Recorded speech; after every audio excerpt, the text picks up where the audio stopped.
आने वाले टाइम पे देख लेना, लोग फिर जल्दी शादियां करना शुरू कर देंगे, क्योंकि अब लड़कियां लाते हैं 25 साल की। अब 25 साल की लड़की 4 जगह वो मुंह मार चुकी होती है। प्रेमानंद जी महाराज और अनिरुद्धाचार्य जी महाराज जी ने जब लड़कियों और लड़कियों के ऊपर कटाक्ष करते हुए ये कहा कि अगर आपका चारित्रिक विश्लेषण सही नहीं है तो इस समाज में आप जो संभावनाएं खोज रहे हैं उनमें आपको उतनी आसानी से सफलता नहीं मिल सकती। इस चीज़ को उन्होंने थोड़ा दूसरे लहजे में कहा। उन्होंने कहा जो लड़के या लड़कियां 4 रिलेशनशिप में रहने के बाद शादी करते हैं, जिनको 4 जगह मुंह मारने की आदत पड़ जाती है, वो एक व्यक्ति के साथ अपना जीवन नहीं बिता सकते। एक लड़के से ब्रेकअप, दूसरे से व्यवहार, फिर दूसरे से ब्रेकअप, फिर तीसरे से व्यवहार, और व्यवहार व्यभिचार में परिवर्तित हो रहा है। कैसे शुद्ध होगा? मान लो हमें 4 होटल के भोजन खाने की जबान में आदत पड़ गई है तो घर की रसोई का भोजन अच्छा नहीं लगेगा। जब 4 पुरुष से मिलने की आदत पड़ गई है तो एक पति को स्वीकार करने की हिम्मत उसमें नहीं रह जाएगी। ये लिव इन रिलेशन क्या है?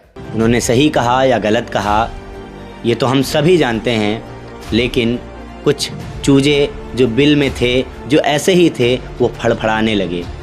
एक बड़ी एक्ट्रेस की बहन जो शायद लिव इन रिलेशन में रह रही हों या उनका मन हो लिव इन में रहने का, जैसा भी, मैंने उनके बारे में ज़्यादा पता नहीं किया, क्योंकि ऐसे लोगों के बारे में ज़्यादा जानकारी इकट्ठा करने से दिमाग की संतुलन बिगड़ सकता है, इसीलिए मैंने उनके बारे में ज़्यादा कुछ पता नहीं किया। लेकिन बस इतना पता चला कि ये बड़ी एक्ट्रेस हैं। पहले इनका बयान सुनिए। कहता है कि 25 साल, मतलब 25 साल से जो लड़कियां हैं, 25 साल के ऊपर वाली लड़कियां हैं, सारी नहीं, कुछ जो लिव इन में रहती हैं, वो मुंह मार के आती हैं 4-5 लड़कों का। लड़कियां लाते हैं 25 साल की। अब 25 साल की लड़की 4 जगह वो मुंह मार चुकी, मुंह मार के आती हैं।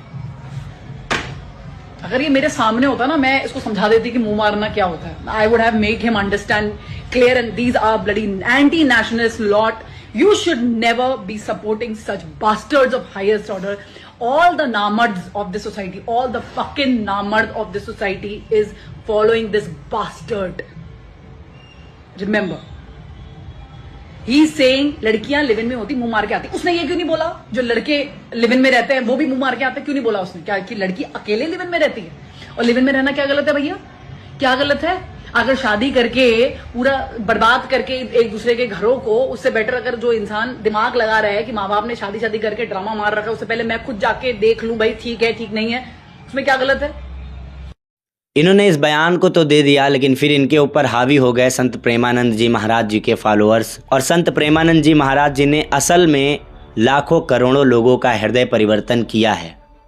अगर वो कुछ कह रहे हैं तो उनकी वाणी सार्थक है, उनकी वाणी से सिद्ध शब्द निकल रहे हैं।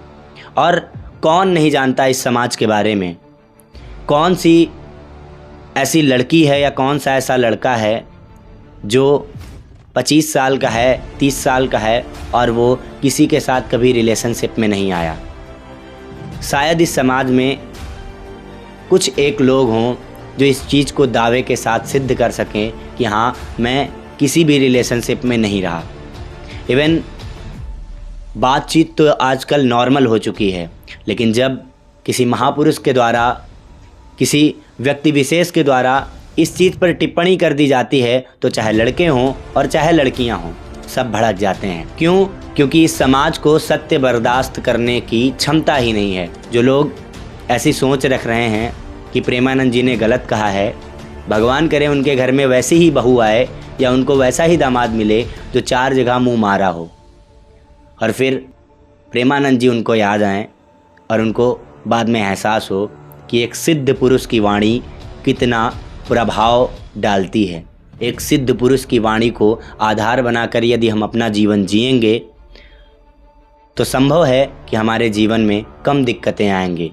और यदि हम उनकी वाणी पर कटाक्ष करने लगेंगे, उनकी वाणी की कुछ चीज़ों को हम बर्दाश्त नहीं कर पाएंगे, एक सच्चा संत सत्य ही बोलेगा और वो सत्य कड़वा होगा, तब भी वो तुम्हें वो बोल कर एहसास दिलाएगा कि तुम जो कर रहे हो वो सही नहीं कर रहे हो। हालांकि ज़्यादातर लोगों का ये मानना है, जो ये कार्य नहीं करते हैं उनका यही मानना है कि प्रेमानंद जी ने सही कहा है, और जो ये लोग प्रेमानंद जी का विरोध कर रहे हैं, अनिरुद्धाचार्य जी का विरोध कर रहे हैं, ये वैसे ही हैं जैसे महाराज जी ने बताया।